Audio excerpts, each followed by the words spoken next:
So I vividly remember driving Nana to the hospital. It was during COVID, and she had to have a surgery. And the surgery was, something we hoped for, we wanted, but we also knew that it was not a surgery that she was kind of guaranteed to get through. So at the time, her part of her spine, part of some bones were pushing into her spinal cord, and it had made her lose the ability to use the left side of her body. And so that ended up making her have a drop foot, which made her fall. She also couldn't use her hand. So there was no doubt that we needed to do this surgery. We had waited, and it was during COVID. And I remember them saying, we'll do the surgery in August. And I just said to the hospital, my mom won't be here in August. And luckily, it was in February, and they came up with a date. So, we knew about it. We had been planning it. Obviously, she was older. She was sick. But we had never really talked about what it was she wanted for her funeral. And, it's interesting, as an elder law and estate planning attorney, I tell people all the time, you need to be talking about this. You need to decide about it. And, but, there I am driving her to the hospital, and I'm thinking, shit, I don't know what songs she would want. And, she played the piano at church when I was a little kid. I sat behind her, and she played the piano all the time at home, and she loved music, and she definitely had her songs that she liked. And so I thought, well, do I ask her now and irritate her, or do I not know, pick the wrong songs, feel horrible the rest of my life, have her haunt me? And so I said, hey, Mom, as I'm driving, I'm like, hey, Mom, in case this doesn't go well.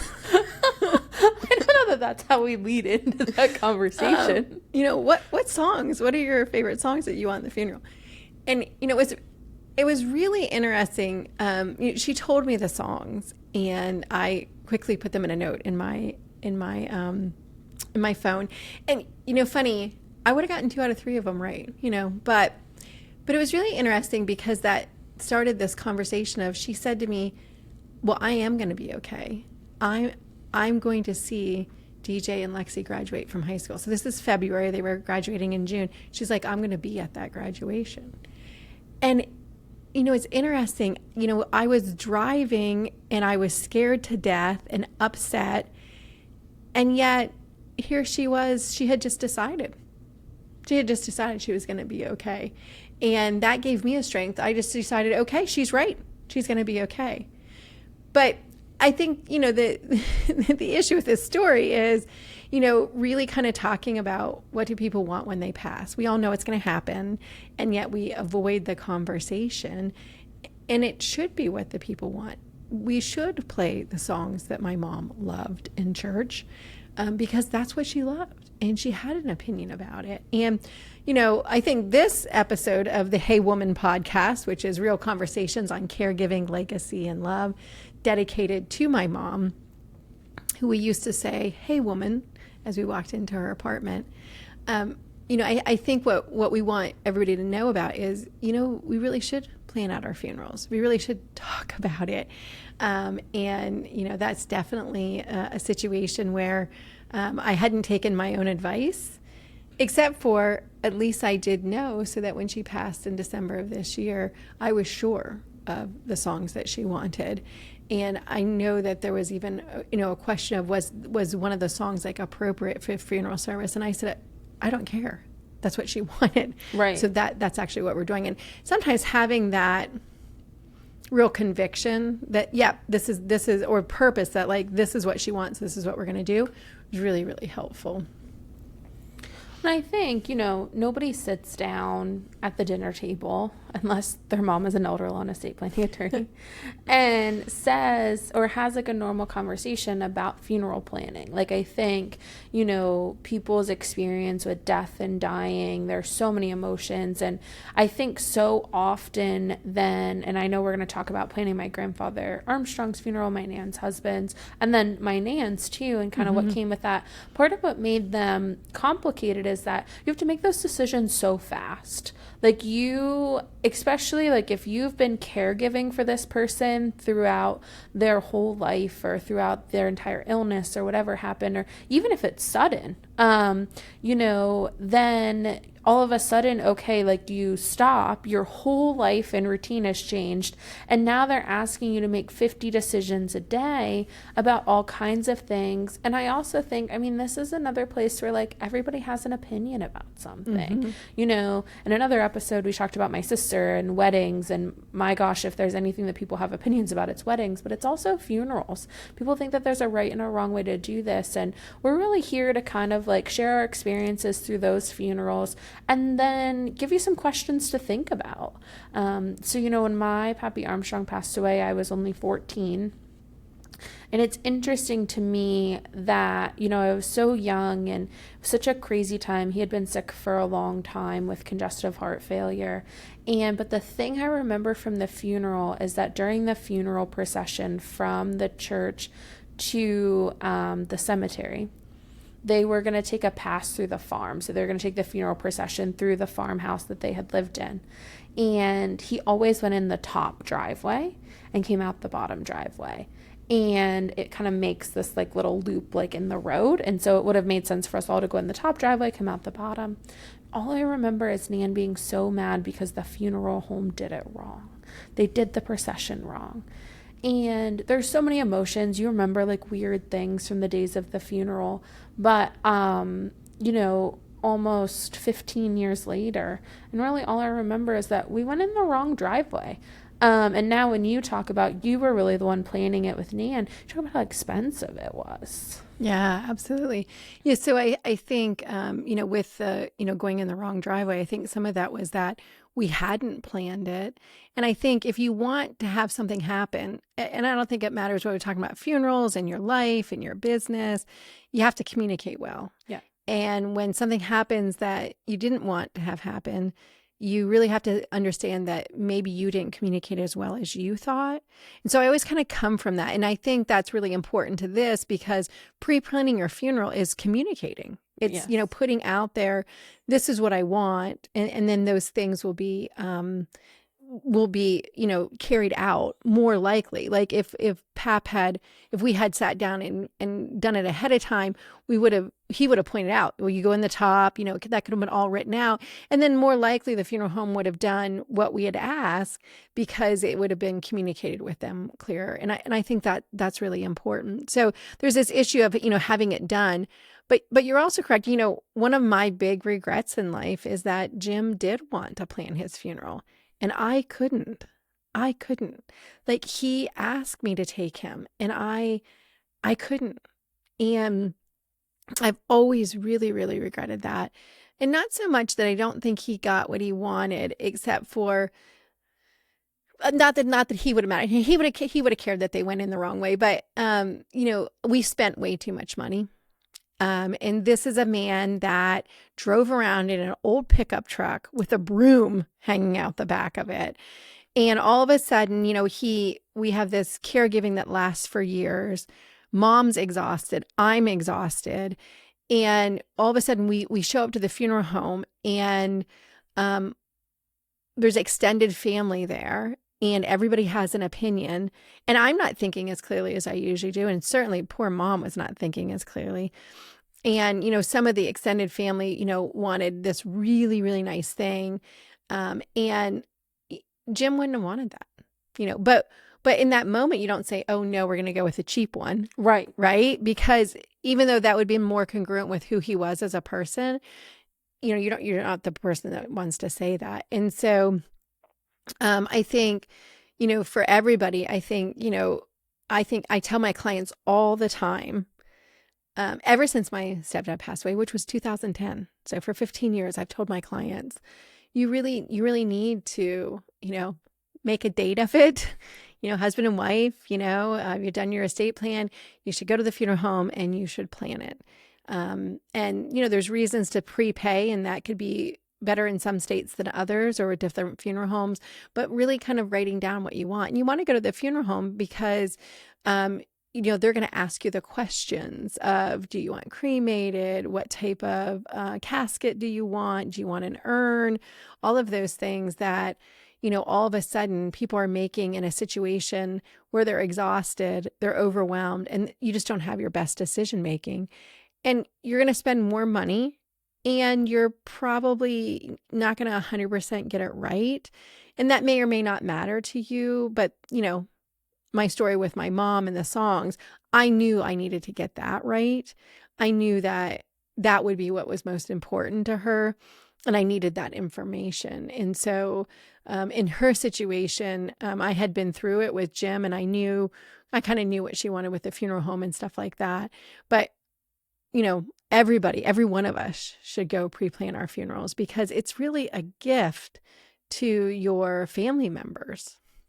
When I think, we start this conversation already having a funeral home. They were both Lutheran, so you knew that you were doing the service in the Lutheran church. That already takes away so many decisions. Correct. But some people aren't religious, and that's okay. But what does that service look like for them? Is it, a graveside service at the cemetery? Do they even want, if they don't want to be buried and they're getting cremated, do they have a viewing? Do they not have a viewing? So some of those traditions, we were, I don't want to use the word lucky, but like in some instances, if you follow a faith, there are instances where I feel like each faith deals with death in their own way. And so that can be nice, because you can kind of fall back on some of the bigger decisions with, like, this is what my religion teaches me to do. But if you're not religious, or if you've fallen away from the faith that maybe you were brought up with, then you have to kind of go back to square one, which is, okay, where am I doing the service? What funeral home do I use? So in our hometown, there's kind of like a funeral home that's used by like the Catholic Church. And then there's ones that are used by like this denomination, and there's ones that are used by other denominations. And again, that's not perfect. Like in Nan's funeral, the funeral home didn't bring out a kneeler in front of Nan's casket during the viewing, because he said only Catholics kneel. Well, anybody can kneel, right? Yeah. So, the religion... She was a kneeling Lutheran. Right. Well, and there were Catholics that were attending the viewing, right? And I even think, I hear a lot of people say, like, I don't want a viewing. Like, viewings, I mean, for me, even viewings, like, eke me out. Like, there's something about them. Like, I just don't like them. But they're so important to the grief process, is what I would say. There's so many people that are going to come to a viewing that aren't going to come to a funeral. But the viewing is about your family, and it's about people paying respect to your family. It's also a great time. Like, that's when people get out like pictures and different things like that. And I think, when we think about those couple of days between when Nan passed and the funeral, we had Christmas in there, but then we had days of all of us just sitting around the table picking out pictures to use for the viewing.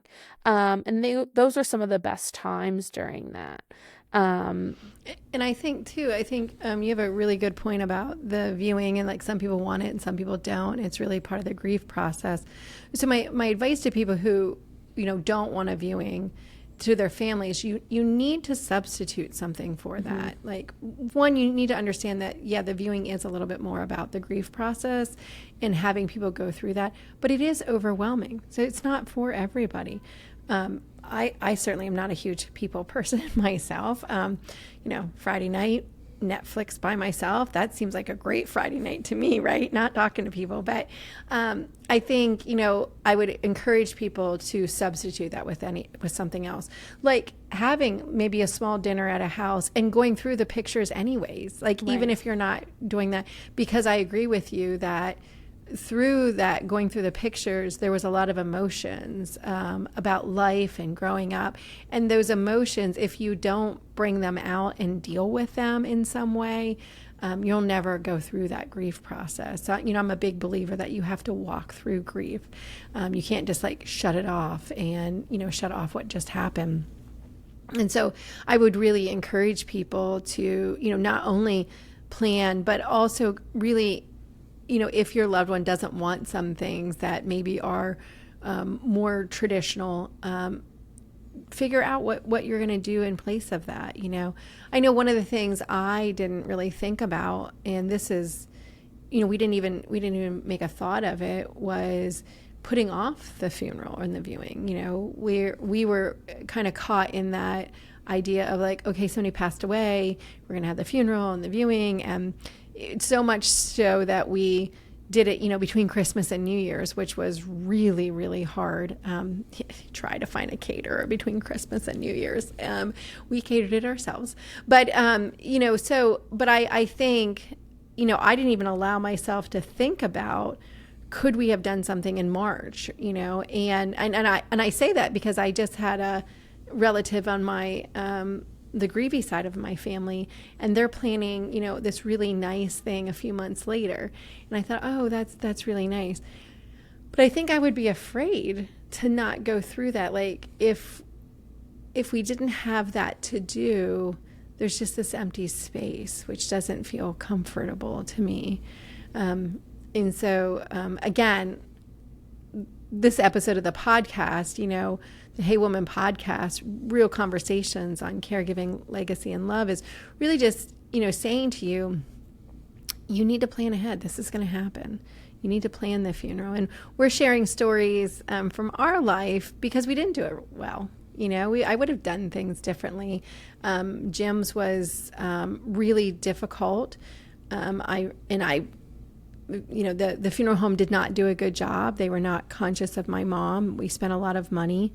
And Mom's was better. But again, you're making so many decisions so quickly that I wish we had, thought about those things, more of those. Although I think the big things, and part of it is, there are moments, there was one moment that I'll always laugh about it. Court knows about this, where, we're deciding to have it at the church. And unfortunately, where my mom was to be buried, was about 20 minutes away from the church. And so for Jim's, we had done it at the church, and then we had like a light lunch and talked to everybody, and then went to the funeral home. And, the one thing I knew is that I did not want to do that. I did not want to have to sit and talk to people while my mom's like, nice. Like, I don't know. Like, just laying there. Like, I didn't want that. I knew that. And so, but that became like this really, that was the one thing that like I knew. It became this really big deal because we couldn't find a caterer and what we were going to do. And it's so to such a funny extent that at some point in time, my brother said, we're just not going to have anything. Like, oh my God, like, she's going to haunt us. I was like, we have to have a lunch. Like, yeah. So like this woman is very traditional. Like the traditional thing to do is you have a lunch. And I think that's where like, we're so fortunate to come from a small town where your friends and friends of Nan's really stepped up and cooked, and we did cater it, but when somebody passes away, you get what was I calling it, the casserole, the grief casserole. So many grief casseroles, sad casseroles. And so we just got the sad casserole out, and people ate it. But then other people made things, and other people chipped in. And instead of buying like flowers, so many people sent flowers, they sent meat trays for the luncheon, which sounds odd, but actually works out really well. And so we ended up having a really good time. But Uncle Buddy's like outburst of, well, we're just not going to have a lunch, is less about him believing that we actually could not have a lunch, but was more about he just couldn't make any more decisions anymore. Right. And so, and I think, some of it is that we had some of our funeral pre-planned so that when we were hitting roadblock after roadblock after roadblock with the catering, we had some decision-making capability.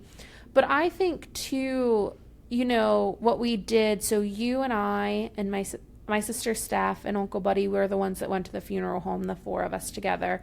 I would be very strategic about who goes to the funeral home, because you make a lot of decisions, and when you have all those opinions, you want people to feel included, but at the end of the day, it's about the person that you're burying, or it's about the person that has passed.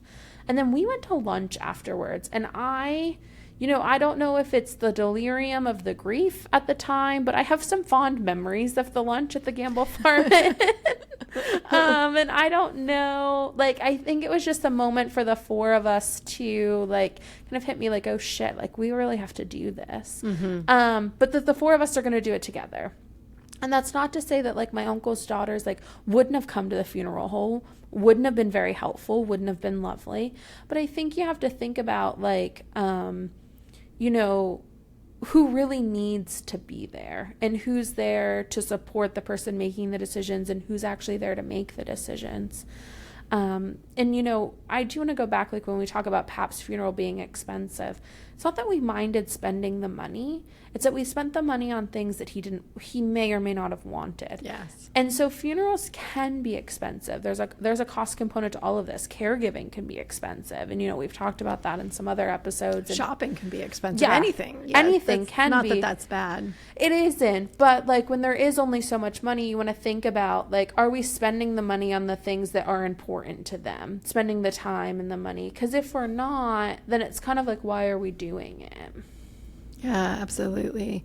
And I think that that's so important. And, you know, we're talking about our experience, and luckily in our circumstance, you know, everybody gets along. Right. Right. Or there's voices that have authority that, you know, can make decisions. Too many times in my career at my law firm, you know, we get calls like, what are we supposed to do with the body? And it's just like, I don't know. Like, and you know, in every state, there's actually a law that will say who gets to make that decision. So it could be an executor, it could be a healthcare power of attorney, depends on the state that people are in. But, you know, we actually get more calls like that than what people would think. And we certainly get calls about, well, you know, where are people to be buried? Are they to be cremated? Are they not to be? Families fight about these things, you know? And I say that Mom hadn't like completely planned everything, but Jim actually had made one of the most hardest decisions there was. And it was the decision that people would have fought about.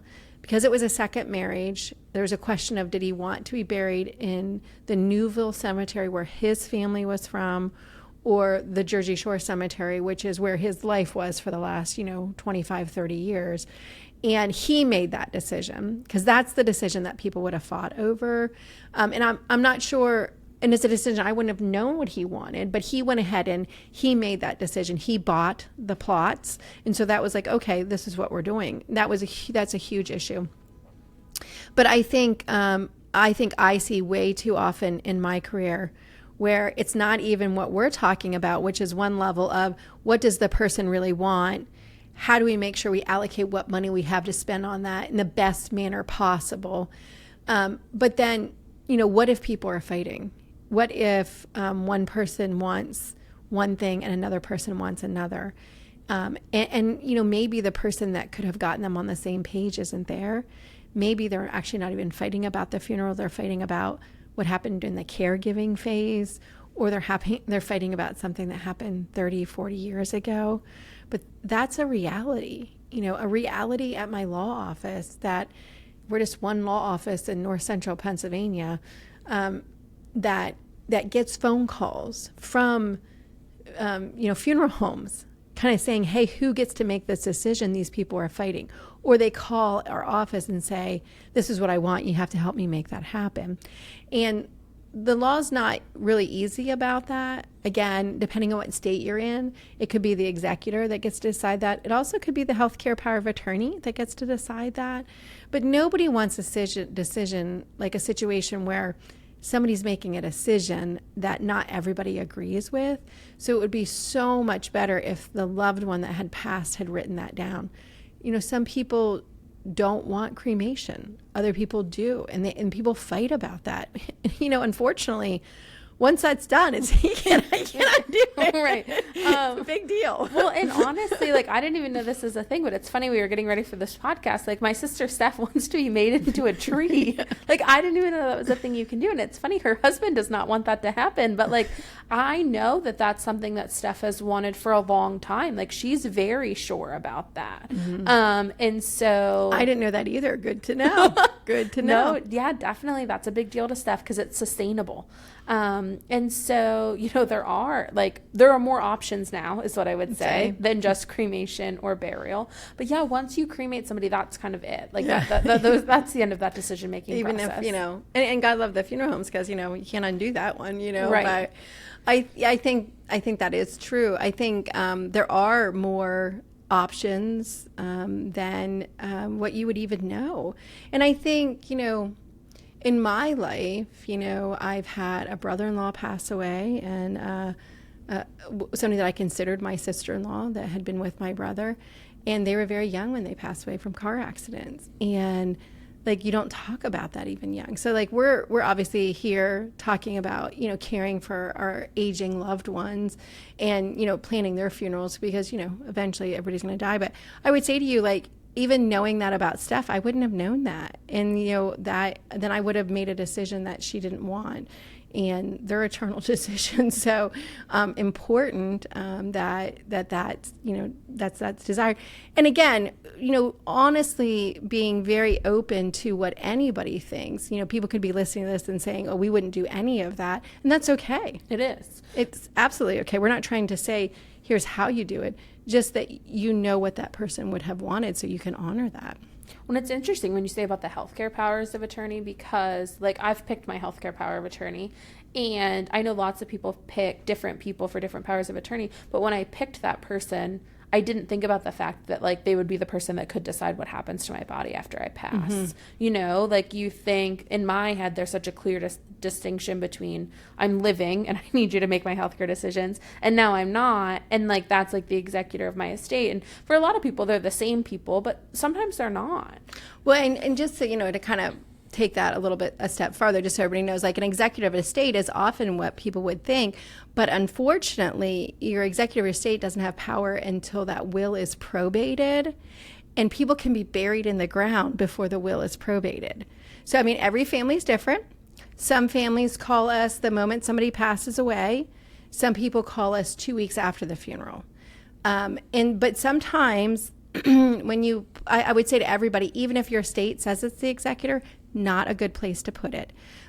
Because until somebody looks at the will, you might already have had something happen to you that you don't want.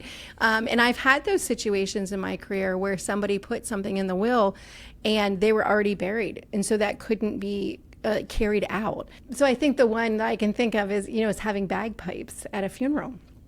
And I remember that the person had put that in their will, and the people called us after the funeral. There was no bagpipes. So they felt really bad about that, but so just so you know, that's kind of the legal reason why it wouldn't really necessarily be somebody's will. That's why, in the beginning of this, we talked about going to the funeral home. Go, plan it, find out what all the questions are that you need, and have that written down. And in most states, what you're going to do is you're going to prepay that. You don't have to, but for many situations you're going to.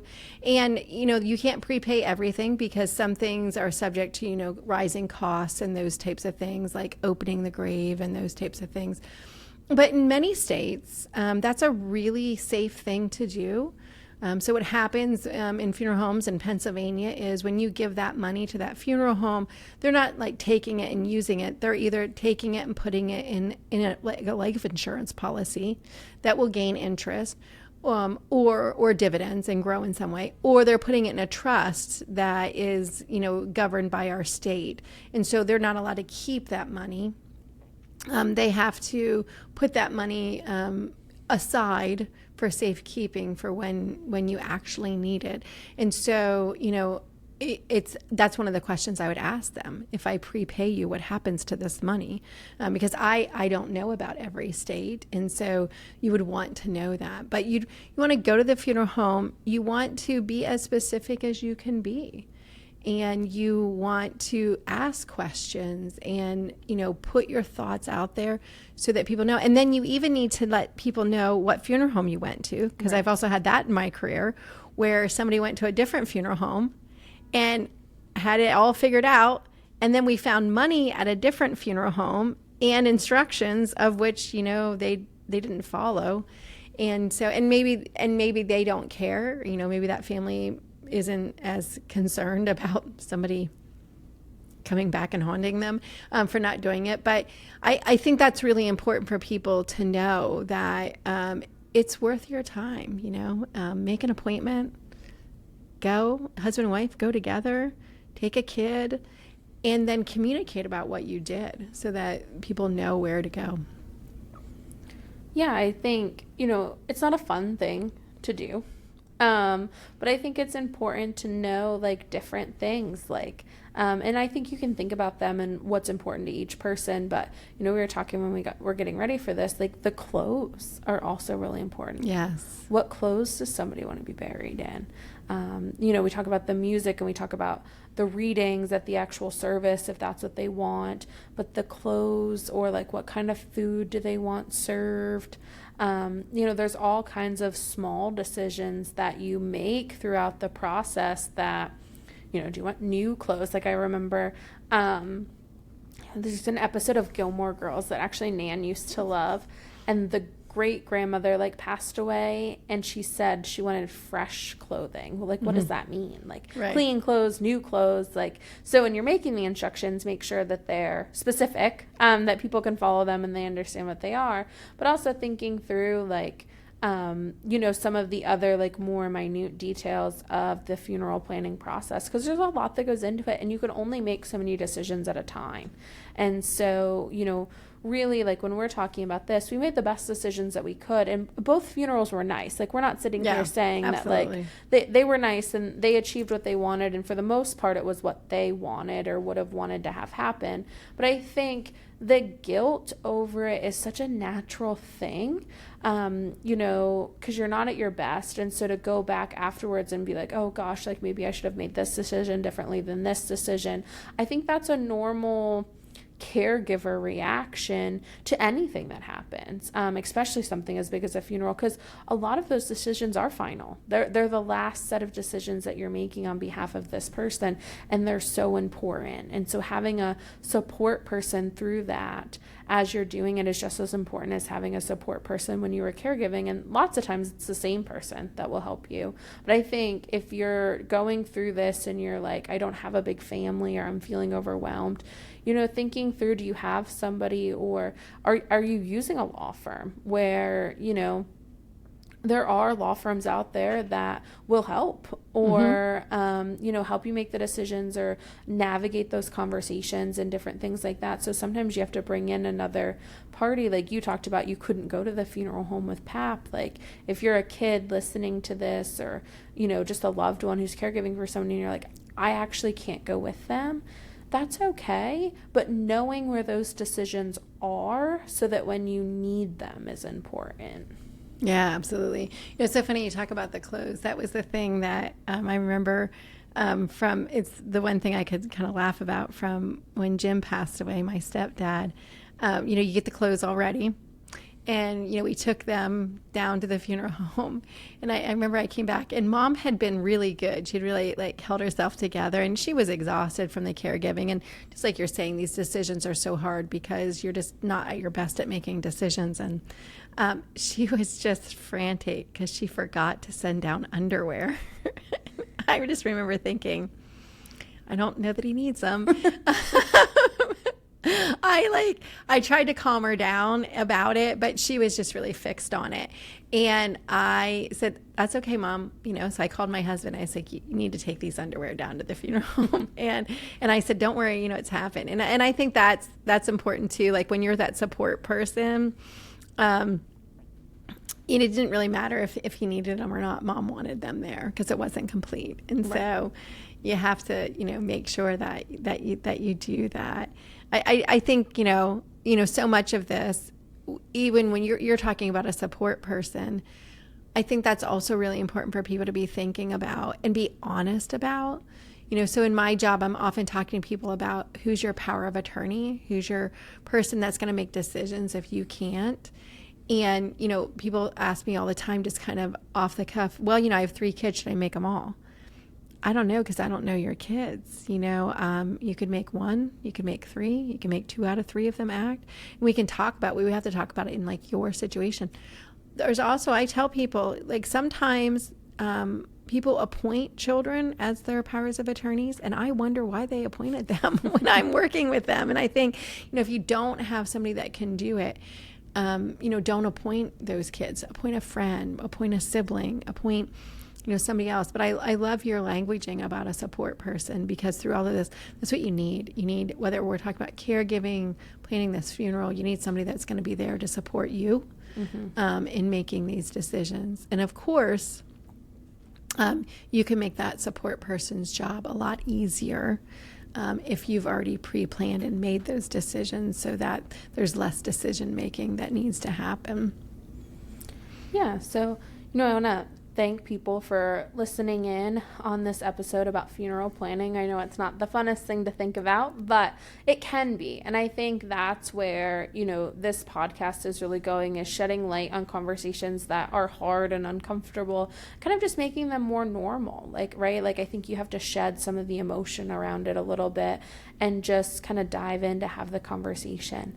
If you've been listening along with us for a little bit and follow us on TikTok and Instagram and Facebook, I encourage you to send it to different people. We're going to continue to have these conversations. If you're interested in planning your funeral, we do have a guide. It is not all inclusive, but it's a great place to get the conversation started.